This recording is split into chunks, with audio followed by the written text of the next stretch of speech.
Praise the Lord. आइए परमेश्वर को फिर धन्यवाद दीजिए आज के नए दिन के लिए, नई सुबह के लिए, क्योंकि परमपिता परमेश्वर ने हमें एक नया दिन और दिया है। उसके वचनों से सीखते हैं कि हमारे जीवन में उसका स्वभाव कैसे आ सकता है। आज हम सीखते हैं हॉस्पिटैलिटी के बारे में। हॉस्पिटैलिटी क्या होता है? हॉस्पिटैलिटी किसे कहते हैं? आदर सत्कार, यानी कि हम दूसरों को वेलकम कैसे करते हैं, क्योंकि आदर सत्कार इंसान के जीवन में एक प्यार को भर देता है, एक इज्जत को भर देता है, अपने आप को भर देता है। पर हम आदर सत्कार किसको कहते हैं? जैसे हमारे घर में कोई आ जाए, हम उसको बस खुशी से अपना चाय का कप पिला देते हैं, खाने की जरूरत हो खाना खिला देते हैं, पर उसके साथ साथ हमारा दिल भी उसके साथ आदर कर रहा हो।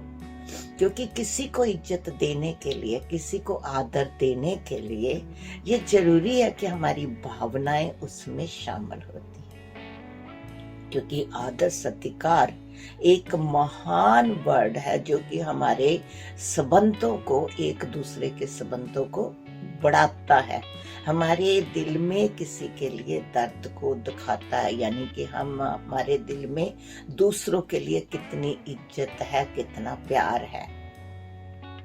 पर कई बार हम जो करते हैं, कई बार ये करते हैं कि हमारे जो रिश्तेदार जानने वाले होते हैं, जो मिलने वाले होते हैं, यानी कि हमारे नजदीक के संबंध है, उनको हम अपना आदर सत्कार दिखाते हैं। पर क्या इसी को आदर सत्कार कहते हैं? आदर सत्कार इतने छोटे लफ्जों में सीमित हो जाता है? नहीं। आइए हम बाइबल के आधार पर देखते हैं कि हॉस्पिटैलिटी किसे कहते हैं, आदर सत्कार किसे कहते हैं। कुछ हम वर्सेस पढ़ते हैं। यहाँ पर उत्पत्ति चैप्टर 18 के पहली वर्ष से मैं पढ़ूंगी, तो देखना यहाँ पर लिखा हुआ है, यावे ने ममरे के बांज वृक्षों के पास इब्राहिम को दर्शन दिया। यावे कौन है? खुदा पाक। तब इब्राहिम दिन की कड़ी धूप में अपने तंबू के द्वार पर बैठे हुए थे। इब्राहिम ने देखा कि उसके सामने 3 व्यक्ति खड़े हैं। जब उसने इन व्यक्तियों को देखा तब वो उनसे मिलने के लिए तंबू के द्वार से दौड़कर उनके पास गया और झुककर उनको प्रणाम किया। इब्राहिम ने उनसे कहा, मेरे स्वामी, यदि मुझ पर अपनी कृपा दृष्टि हो तो अपने सेवक के यहाँ रुके बिना ना जाए। आप इस पेड़ के नीचे बैठिए, मैं पानी लेकर आता हूँ ताकि अपने पाप धो सके। मैं आपके लिए भोजन तैयार करता हूँ ताकि आप खाकर तरोताजा हो सके, तब अपनी आगे की यात्रा में जाए, क्योंकि आप अपने सेवक के यहाँ आए हैं। उन्होंने इब्राहिम से कहा, वैसा ही करो कि जैसा तुमने कहा।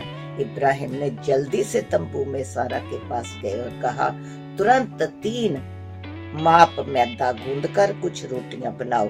इब्राहिम दौड़कर उस अपने गाय बैल के झुंड के पास गया और एक कोमल अच्छा बछड़ा छांटकर अपने सेवक को दिया। उससे कहा, जल्दी से खाना तैयार करो। फिर इब्राहिम ने दही, दूध और बछड़े को तैयार करवाया था, उसको खिलाया, उनको खिलाया, और तब वो तीनों भोजन कर रहे थे। इब्राहिम पेड़ की छाया में उनके पास खड़ा रहा। उन्होंने इब्राहिम से पूछा, तुम्हारी पत्नी सारा कहाँ है? इब्राहिम ने कहा, वो तंबू में है। इसमें उनसे एक ने कहा, अगले वर्ष इसी समय तुम्हारी पत्नी सारा को एक पुत्र होगा। आमीन, आमीन, आमीन। यहाँ पर हम कई बातें देखते हैं। यहाँ पर पहले क्या कहा कि वो जो गेस्ट आए थे, जो बाहर खड़े थे, उस समय उनको, इब्राहिम को नहीं पता था कि वो कहाँ से आए हैं। उसके लिए एक अनजान गेस्ट थे, पर फिर भी उसने अपने दरवाजे को बंद नहीं किया। भागकर उनको जाकर, वो दूर थे, उसके पास आकर उसने दरवाजा नहीं खड़काया था, उसको नॉक नहीं किया था, पर वो उनकी खुद अंदर से एक्साइटेड होके उनके पास गया, उनको पूछने के लिए कि आप कौन हैं। तो वो कहता है कि उनसे मिलने के लिए, तब उनके पास गया, झुककर उनको प्रणाम किया। देखो हम्बलनेस है। हमारे घर में यदि कोई आ जाएगा दूर से, हम करेंगे अरे तू कौन है, क्या किसको ढूंढ रहे हो। और यदि दिल दरवाजा नहीं खोलने को किया तो कह देंगे भाई जा जा, हमें नहीं पता कौन है। तो यहाँ पर दो बातें आप नोटिस कीजिए। वो खुद भागकर गया उनको वहां से पूछने के लिए कि आपको कौन सी मदद चाहिए। फिर उसने झुककर उनको प्रणाम किया।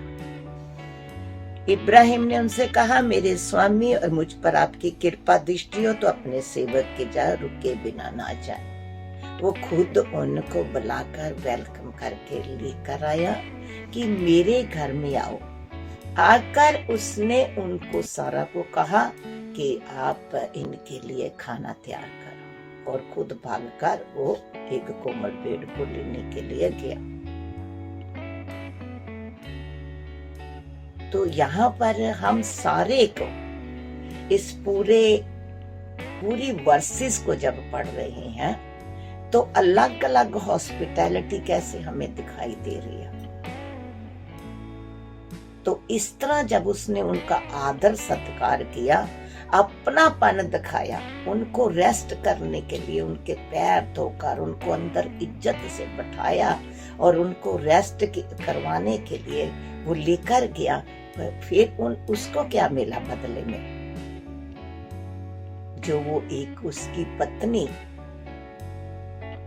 बुजुर्ग हो गई थी, इतनी उम्र में पहुंच गई थी, उसको बच्चा नहीं हो रहा था, तो उसको ब्लेसिंग मिली। तो इन थोड़े से वचनों से हम सीख सकते हैं कि हॉस्पिटैलिटी, आदर सत्कार का दायरा सिर्फ यहाँ तक सीमित नहीं कि हमारे कोई रिश्तेदार हमारे को मिलने आ जाते हैं तो हम उनको चाय पिला दें या उनके लिए खाने का अरेंज कर दें। हॉस्पिटैलिटी में जानने ना जानने का कोई नहीं मतलब होता। आपका जो बिल्कुल ना जानने वाला हो उसको भी आपकी मदद की जरूरत होती है। आप इन वचनों से सीख सकते हो कि वो मदद करने के लिए खुद तत्पर हुआ। खुद उसने देखा बाहर खड़े हुए हैं बांज के वृक्ष के नीचे, वो भागा गया, झुककर उनको सलाम किया।